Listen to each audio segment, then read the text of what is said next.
Oatmeal Cookies recipe makes about 14 medium cookies. Ingredients: 1 3/4 cups oat flour, 220 grams.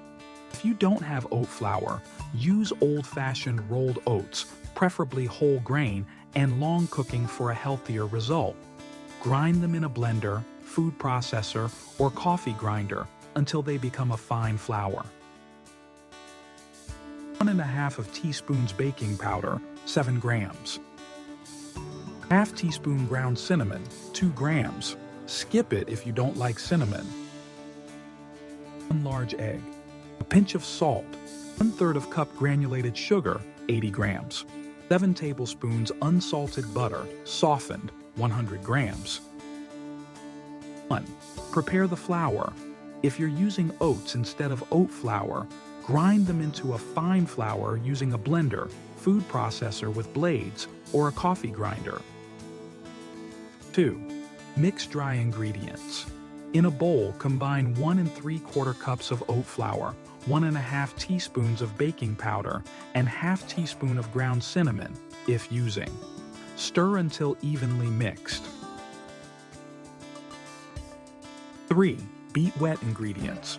In a separate bowl, add the 1 egg, a pinch of salt, and sugar.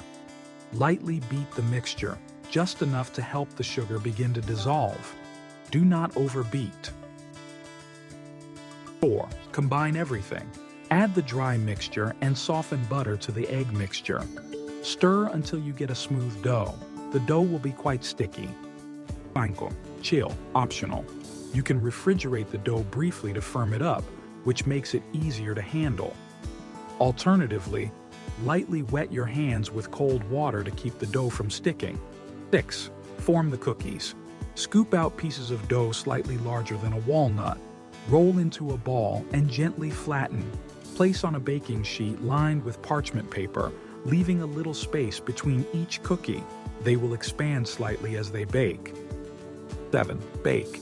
Preheat your oven to 350 degrees Fahrenheit, 180 degrees Celsius. Top heat setting if available. Bake the cookies for 15 to 20 minutes until just lightly golden. For softer cookies, remove closer to 15 minutes. For crispier cookies, bake up to 20 minutes. 8. Cool. Transfer the cookies to a wire rack to cool slightly. Enjoy. Help this channel grow, like and subscribe. What recipe should we make next? Drop your ideas in the comments.